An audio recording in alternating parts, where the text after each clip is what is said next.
E aí, gente, no vídeo de hoje eu vou falar dos 25 anos de Sex and the City. Será que essa série envelheceu bem? Nesse vídeo aqui eu vou dar uma visão geral da série, falar algumas curiosidades e a minha opinião também, já que recentemente eu assisti de novo a série completa. Antes de falar da série, eu quero falar rapidamente da HBO. Esse é um canal que é muito importante para a produção audiovisual, especialmente a produção de séries. A HBO é um canal premium, é muito caro acessar o conteúdo da HBO. Apesar de hoje em dia a gente ter a HBO Max, ali a gente tem acesso a algumas das produções, mas não todas, então ainda é caro acessar o que a HBO faz. E eles produzem coisas assim que estão muito acima do que os outros canais e as outras produtoras fazem. Teve um período ali do meio dos anos 90 até o início dos anos 2000 que eles produziram algumas séries que mudariam o formato das séries dali em diante, tá? É claro que o formato antigo continuou sendo produzido, mas muita coisa mudou a partir daquele momento ali. Então você vai encontrar nessa leva de séries que eles fizeram ali, foram várias, tá? Eu vou falar alguns nomes ali. Uma delas, é claro, é Sex and the City. A gente tem também Six Feet Under, The Sopranos e Oz, por exemplo. São algumas das séries aclamadas aí pelo público e pela crítica, né? E foram séries que foram muito bem produzidas, assim, tecnicamente muito superiores, com assuntos muito fortes ali. Eles abordaram assuntos muito fortes e importantes. Personagens muito bem elaborados, sabe? Muito mais profundos.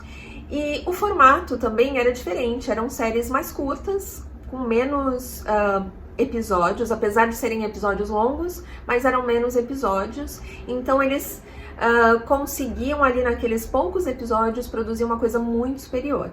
Então a partir dali, outras produtoras também começaram a produzir coisas com mais qualidade também, procurar essa qualidade da HBO.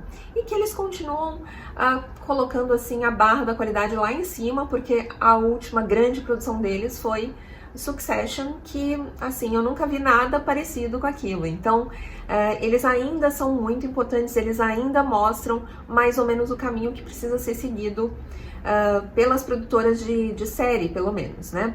Então é muito importante ver que aí naquele momento foi um canal muito importante, e esse grupo de séries, eu falei só algumas ali, mas tinham outras, também foram importantes para influenciar outras produções ali, tanto no tema quanto na qualidade de produção.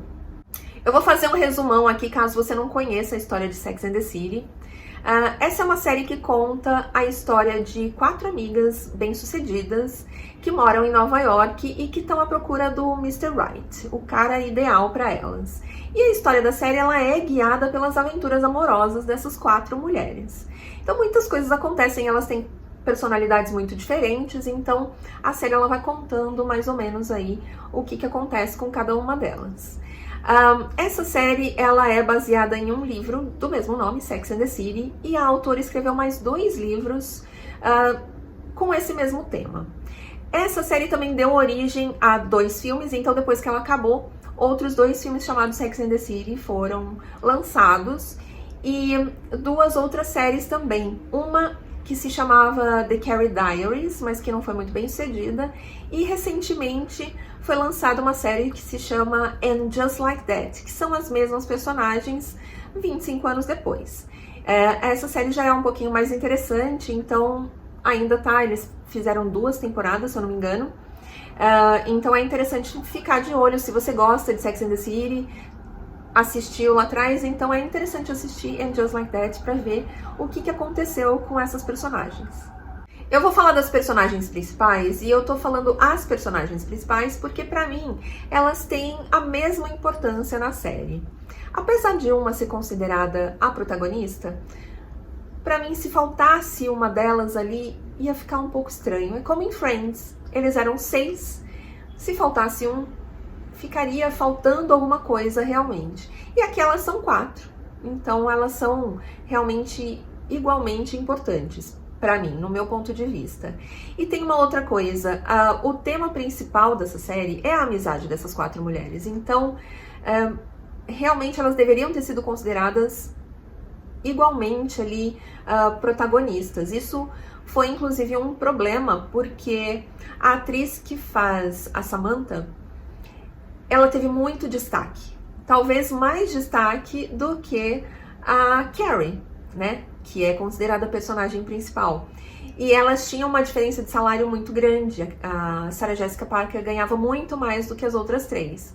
Então, depois que a série terminou, isso foi muito complicado ali de negociar para fazer os filmes, para fazer qualquer outra produção. Tanto que a Samantha não volta para essa série que tá passando agora, que é o And Just Like That. Ela fez uma participação especial aí na segunda temporada, mas ela não volta a atuar porque eles não conseguiram negociar. Então, eram realmente 4 personagens que tinham a mesma importância, então isso não faz muito sentido, né? Bom, mas agora eu vou falar separadamente de cada uma delas. Vou começar falando da Carrie. A Carrie, ela representa a mulher moderna. Inclusive, cada uma delas representa um estereótipo. Isso não é um problema pra mim, desde que não seja levado ao extremo. E em alguns momentos nessa série, esse estereótipo é levado ao extremo. Então, isso me incomoda em alguns momentos. Mas cada uma delas ali vai representar um tipo de mulher, tá? E a Carrie é a mulher moderna. É essa jornalista que escreve uma coluna sobre relacionamentos. Ela escreve para um jornal e depois ela vai escrever para Vogue. Ela gosta muito de moda, então, por causa disso, ela acaba sendo levada para Vogue para escrever sobre isso, do jeito dela, do jeito que ela escreve sobre relacionamentos, para escrever sobre moda.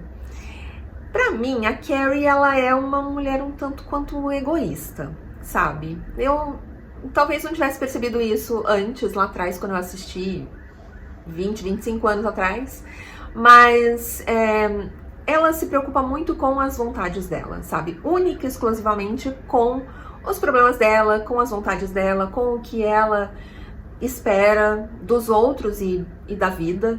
Então, ela tem bem esse estereótipo, sabe? Tem uma curiosidade aqui, que eu encontrei uma matéria que fala de qual seria o salário delas se elas fossem pessoas reais, tá? Eu vou deixar o link na descrição, mas de qualquer forma eu vou falar que a Carrie, como uma jornalista freelancer, ela ganharia $4.700 por mês. Eu não sei se esse é um salário bom para Nova York, né? Porque Nova York é uma cidade caríssima, então talvez não seja assim muito bom, né? A Samantha representa a mulher sexy. Inclusive aqui eu acho que eles pesaram na mão, eu acho que exageraram mesmo no estereótipo, sabe? Podia ter sido um pouquinho menos, mas mesmo com esse exagero deles, eu acho que ela é a personagem mais interessante das 4. Ela é um pouco mais velha que as outras, ela é um tanto mais velha do que as outras, e isso é um assunto que é abordado em alguns momentos da série. E ela é uma mulher muito mente aberta, sabe? Em vários assuntos, não só sexualmente. Ela tem ideias muito diferentes das outras. Então, pra mim, ela traz coisas mais interessantes. E ela passa por uma transformação na série. Da primeira temporada pra última, ela é uma pessoa diferente, sabe? Acontecem muitas coisas com ela ali, muitas coisas interessantes. Então, eu acho que das 4, ela é realmente a mais legal de assistir, sabe? E aí, sobre o salário, né, que eu vi naquela matéria, ela era uma relações públicas muito bem sucedida, muito bem relacionada, e o salário dela seria por volta de $18 mil. Aí deu uma melhorada, né? A Miranda, que é a mulher que representa a mulher prática. Então, ela tem uma profissão que combina muito com esse estereótipo aí, que ela é uma advogada muito bem sucedida. Pra mim, ela é a mais sensata das 4. Ela tem umas ideias ali que fazem muito sentido. E em muitos momentos da série, ela coloca a carreira à frente dos relacionamentos. Então, me parece que ela é a que consegue ter mais equilíbrio entre profissão e relacionamento. Então é bem interessante de ver isso daí. A Miranda também passou por uma transformação muito grande do início da série pro final. Então é bem interessante ver. Ela tem uma característica que eu acho muito importante, que é a lealdade. Ela é muito leal, principalmente a Carrie. Então é uma personagem interessante de acompanhar também, tá? E sobre o salário, na matéria eles dizem que ela teria um salário de mais ou menos 28 mil dólares. E para fechar o quarteto, a gente tem a Charlotte, que é a romântica. E ela é realmente muito romântica, tipo princesa da Disney. Ela tá realmente procurando o Prince Charming, sabe? É até muito exagerado, sabe? E ela é gerente de uma galeria de arte e ela abandona a carreira por causa de um relacionamento. Ela diz que quer parar de trabalhar porque ela quer ter filhos, tal, aquela história toda. E, enfim, é aquele estereótipo exagerado da mulher romântica que tá procurando o príncipe encantado. Ah, esqueci de falar que o salário dela, como gerente de galeria de arte, seria de mais ou menos 7.800 dólares. E por que essa série foi tão importante? Para mim, tem 2 pontos aqui que são muito relevantes. O primeiro deles é o protagonismo feminino. Não foi a primeira série com protagonistas femininas, mas talvez a mais famosa naquele momento. E ela acabou dando origem aí, influenciando a produção de outras séries também. Porque foi uma série que era tudo que acontecia naquela série estava centrado na história daquelas 4 mulheres. Então, outras séries vieram com um formato um pouco parecido. 2 séries que eu me lembro agora, assim, tiveram outras também, mas 2 que eu me lembro foi Desperate Housewives e Big Little Lies. São 2 séries também que vieram depois com protagonismo feminino, mulheres fortes como protagonista, tá? E com histórias muito fortes também. Então, esse foi um ponto muito importante ali de Sex and the City. E o segundo é a forma sincera que eles falam do relacionamento e da sexualidade feminina. Isso é difícil de achar até hoje, né? Mas isso foi muito impactante naquela época. Ainda mostra um pouquinho hoje, mas não tanto quanto em Sex and the City, tá? Eu acho até que pode ser um pouco desconfortável para alguns homens. Eu me lembro que na época alguns homens falavam mal de Sex and the City, porque é muito sincero, sabe? Eu acho que representa muito de como as mulheres enxergam o relacionamento. E é mostrado de uma forma bem sincera mesmo, então pode ser um pouco desconfortável. Tá, e a série envelheceu bem ou não? Como eu sempre falo aqui, uma série ou um filme, eles são assim o retrato de um momento da história, do ponto de vista das personagens, né? Então ali a gente tem aquelas 4 mulheres brancas que vivem em Nova York, que são muito bem-sucedidas e elas enxergam o mundo daquela forma ali naquele período da nossa história, tá? Hoje, provavelmente elas seriam diferentes, elas encarariam de forma diferente. Uma mulher de 30 e poucos anos em Nova York, uma mulher branca de 30 e poucos anos em Nova York, hoje em dia, pensa diferente delas, né? E ainda bem que a gente evolui, que a gente aprende, né? Enfim, eu acho que a gente precisa olhar para as obras audiovisuais dessa forma, né? Que foi uma representação daquele tempo. Mas para mim, existem algumas coisas muito problemáticas. Uma delas tem um episódio que a Carrie se envolve com um cara que é bissexual. Ela fica muito confusa. E isso, para mim, não é um problema. Porque ela, a personagem, poderia ficar confusa, não saber como lidar com a situação. Para mim, o problema é quando a série assume que ele é confuso e não ela, né? Então, a forma que eles mostraram ali, eles poderiam ter, mesmo que ela não ficasse com ele por muito tempo, mas que tivesse ali um diálogo onde ficasse, que eles se entendessem, que ela entendesse as escolhas dele, né? E ali não ficou como se ele fosse um cara um pouco confuso, né? Isso eu achei um problema.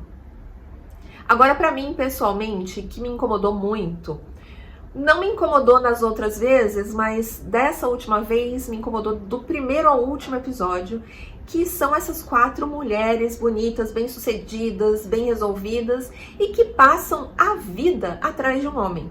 Terminam um relacionamento, começam outro logo em seguida e, sabe, aquela coisa...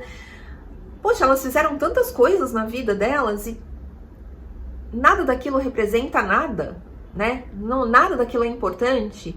Então, isso me incomoda muito, sabe? De ver que elas realmente fizeram muitas coisas, que tiveram uma transformação, principalmente 3 delas, né? Se transformaram muito, né? Durante a série e que, no final das contas, se elas não tiverem um cara, elas não fizeram nada, elas não são ninguém. Então isso me incomodou muito, sabe? Porque isso, inclusive, é dito no último episódio pela Carrie, que ela é uma mulher que está em busca de um grande amor. Poxa, ela fez tanta coisa nesses 6 anos de série, será que é isso? Só isso que ela tá procurando? Então isso de fato me incomodou. Não que elas quisessem conhecer alguém, não, isso não é um problema. Mas isso era o grande foco da vida delas. Então isso eu acho que pra mim é bem problemático. Bom, então esse é o vídeo de hoje. Se você gostou desse conteúdo, compartilha com seus amigos. Se você concorda ou não com a minha opinião sobre Sex and the City, coloca aqui nos comentários também. E eu te vejo no próximo vídeo. Até lá!